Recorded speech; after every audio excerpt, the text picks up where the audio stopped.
Hello friends, welcome back to my YouTube channel.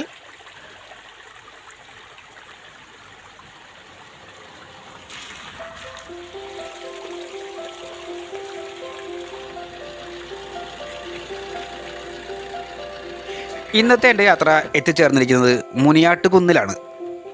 അവിടുത്തെ കാഴ്ച വിശേഷങ്ങളുമാണ് ഞാൻ ഇന്ന് വീഡിയോയിലൂടെ നിങ്ങൾക്ക് കാണിച്ചു തരുന്നത്.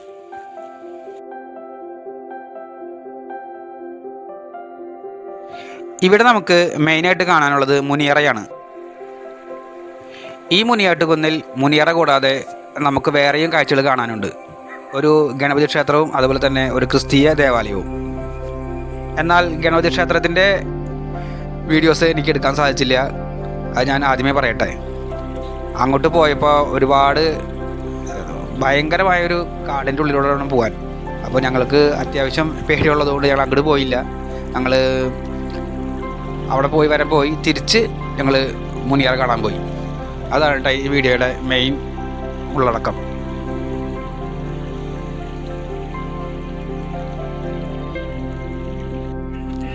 മുനിയറ എന്ന് പറയുമ്പോൾ തന്നെ എല്ലാവരുടെ മനസ്സിലേക്കും കടന്നു വരുന്നത് ഇടുക്കി ജില്ലയിലെ മറയൂരും കാന്തല്ലൂരുമൊക്കെയാണ്.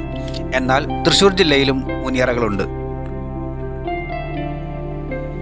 തൃശ്ശൂർ ജില്ലയിലെ വരന്തരപ്പള്ളി പഞ്ചായത്തിലാണ് ഈ മുനിയറ സ്ഥിതി ചെയ്യുന്നത്. ഇപ്പോൾ ഈ മുനിയാട്ടുകുന്നിൽ ഒരു മുനിയറ മാത്രമേ നിലവിലുള്ളൂ.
ഈ കാണുന്ന ക്രിസ്തീയ മതവിശ്വാസികളുടെ ദേവാലയത്തിന് പുറകിലൂടെയാണ് ഗണപതി ക്ഷേത്രത്തിലേക്ക് പോകുന്ന വഴി.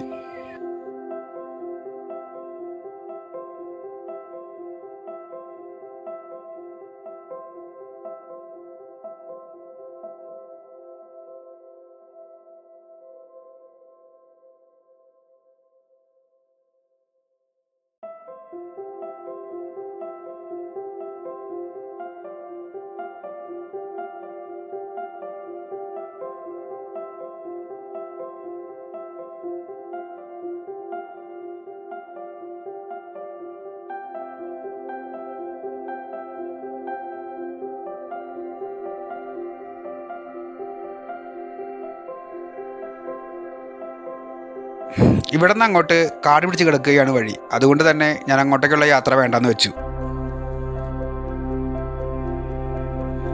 പിന്നീട് ഞാൻ താഴോട്ട് ഇറങ്ങി വന്ന് മുനിയറ സ്ഥിതി ചെയ്യുന്ന ഭാഗത്തേക്ക് എത്തി.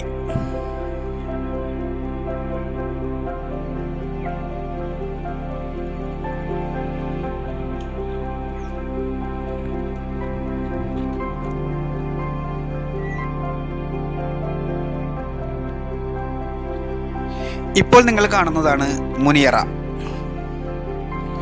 ലോകമെമ്പാടുമുള്ള നരവംശ ശാസ്ത്രജ്ഞരുടെയും പുരാവസ്തു ഗവേഷകരെയും ആകർഷിക്കുന്ന ഇടങ്ങൾ കൂടിയാണ് ഓരോ മുനിയറയും. 4 കല്ലുകൾ കൊണ്ട് നിർമ്മിച്ച ശ്മശാന അറകളാണിവ.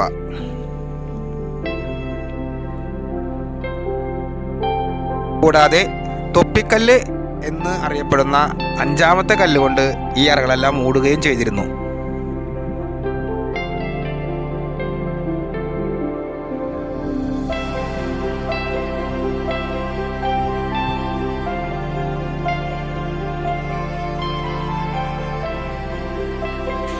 അങ്ങനെ എൻ്റെ ഈ മുനിയാട്ടുകുന്നിലെ കാഴ്ചകളും വിശേഷങ്ങളും ഈ മുനിയറയും നിങ്ങൾക്ക് ഇഷ്ടപ്പെട്ടു എന്ന് കരുതുന്നു. അപ്പോൾ നമുക്ക് മറ്റൊരു വീഡിയോയിൽ കാണാം. പിന്നെ എൻ്റെ ചാനൽ ആദ്യമായിട്ട് കാണുന്നവരുണ്ടെങ്കിൽ ഒന്ന് സബ്സ്ക്രൈബ് ചെയ്യുക, സപ്പോർട്ട് ചെയ്യുക. അപ്പോൾ നമുക്ക് മറ്റൊരു വീഡിയോയിൽ കാണാം. അതുവരേക്കും ഗുഡ് ബൈ.